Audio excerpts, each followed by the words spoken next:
Hallelujah. आज का मेरा विषय हैगा मांगो तो तुम्हें दिया जाएगा, मत्ती 7:7। ये एक बहुत ही कॉमन बाइबल वर्स है। एक बच्चे से लेकर बड़े तक की प्रचार कर चुके हैं और जानते भी हैं।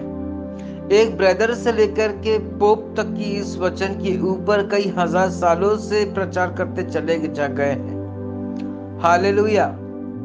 मेरे पास हाल ही में आई एक प्रेयर रिक्वेस्ट, जो कि दुआ प्रार्थना करते नहीं है और उम्मीदें इतनी ढेर सारी कि मेरे बच्चों की शादी हो जाए, मेरा ये हो जाए, मेरा वो हो जाए। बहुत अच्छी बात है एक उम्मीद लगाना, लेकिन प्रभु को भी तो है। प्रभु भी तो हमसे उम्मीद लगाया हुआ है। उसने तो कलाम में सीधा साफ साफ कहा है कि मैंने तुम्हें चुना है और नियुक्त किया है। और मरकुस 16:15 में कहते हैं, दूर दूर जाके सुसमाचार प्रचार करो और पिता पुत्र पवित्र आत्मा के नाम से बपतिस्मा दो। हम लोग इन बातों को नजरअंदाज कर देते हैं। प्रभु क्या कह रहा है, सिर्फ बाइबल पढ़ लिया हो गया, ऐसा कुछ नहीं होता। बाइबल को समझना भी जरूरी है। जिस प्रकार हम स्कूल की कॉलेज की किताब को पढ़ते हैं, हालेलुया, पढ़ने के साथ साथ हमको समझना भी पड़ता है कि लेखक क्या कह रहा है। तब हम कुछ कर पाते हैं, पास हो पाते हैं, अच्छे नंबर आ पाते हैं। ठीक उसी तरह प्रभु हमसे बहुत उम्मीदें लगाए हुए हैं और वही उम्मीदें हैं, दूर दूर जाओ, सुसमाचार प्रचार करो। लेकिन हम क्या करते हैं, अपने संसारिक और दैनिक कार्य में लगे रहते हैं, जिसके कारण हम आशीष से वंचित हो जाते हैं। सिर्फ मांगते रहते हैं कि प्रभु जी दे दे दे दे दे दे दे दे।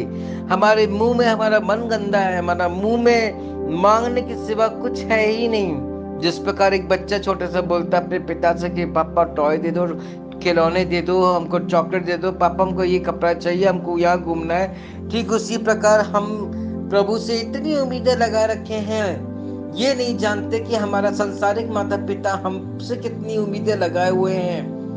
वो हमको पढ़ाई के लिए तो स्कूल कॉलेज भेजते, लेकिन हम उल्लू बना के कहाँ जाते हैं। ठीक उसी प्रकार प्रभु ने हमसे, हमारे आत्मिक पिता ने हमसे उम्मीदें लगा रखा है।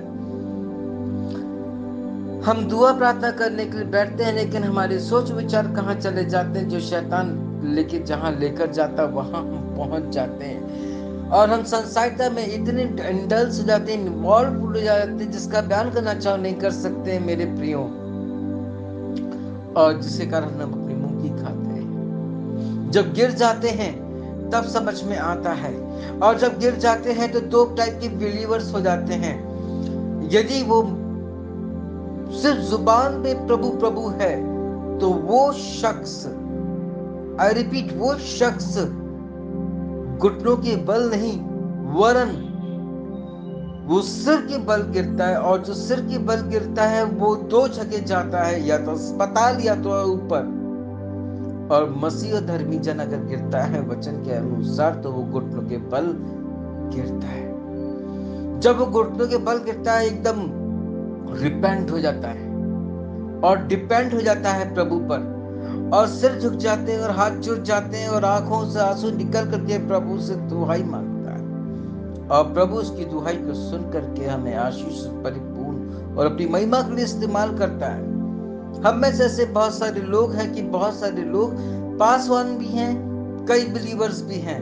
प्रभु का चोगा पहनने के बावजूद भी हम गलत हो जाते हैं, जिसके कारण हमारे पास आशीष नहीं रहती। हमारे अंदर इतना घमंड ला देता है शैतान, जिसका बयान करना चाह नहीं कर सकते। Gate my point? हालेलुया।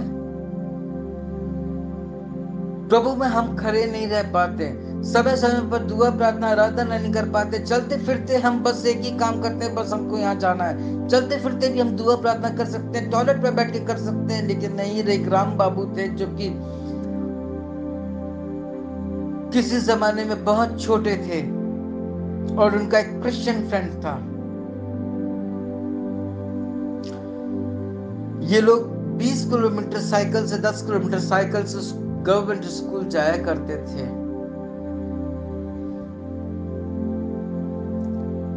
और ये लोग पारी पारी चलाते थे, थोड़ी दूर ये थोड़ी दूर वो। कुछ दिन के बाद प्लानिंग बना कि एक तरफ से तू चलाएगा, एक तरफ से मैं चलाऊंगा। एक दिन वो क्रिश्चियन बच्चा बाइबल पढ़ रहा था, उसने बोला कि तू क्या पढ़ रहा है, मेरे को भी बता। उसने जब पढ़ा तो उसको प्रभु ने काटा, चाटा और चुना, और वो उस दिन से दीवाना हो गया राम बाबू प्रभु का। उसने कहा ये किताब मेरे को दे, मैं पढ़ना चाहूंगा। उसने बोला ले जा पढ़। घर में पढ़ रहा है, पिता ने देखा कि यीशु की किताब पढ़ रहा है, धर्मशास्त्र पढ़ रहा है। उसे डंडा करना चालू कर दिया, बाहर पढ़ने लगा तो प्रॉब्लम। एक दिन मारा पीटा भी, बहुत कुछ किया। प्रभु कृष्ण ने बचपन से मार खाना चालू किया। एक दिन वो वॉशरूम में बाइबल पढ़ रहा और पिता को कहीं ऑफिस में जाना था। वो बोला कि लड़का बहुत देर हो गया पर आ नहीं रहा है, मेरे को जाना है, देखो जरा। अपनी वाइफ को बोला। माँ शायद समझ गई थी, ज्यादा मुझे नहीं पता, लेकिन उसने दरवाजा तोड़ा और देखा कि उसके हाथ में बाइबल है। उसने फाड़ फूट के, मार पीट के भगा दिया और वो धो धा करके अपने दोस्त के पास पहुंचा और उसने कहा कि मेरे पिता ने मुझको निकाल दिया क्योंकि मैं बाथरूम में बाइबल पढ़ रहा था। उससे कई बार मेरे को मारा पीटा, कई बार बाइबल फाड़ा भी, और वो बार बार देता भी गया। और जब उसने ये वारदात बताया मेरे प्रियो, उसके दोस्त ने अपने पिता को बताया और पिता ने बोला चलो तू मेरे साथ मेरे घर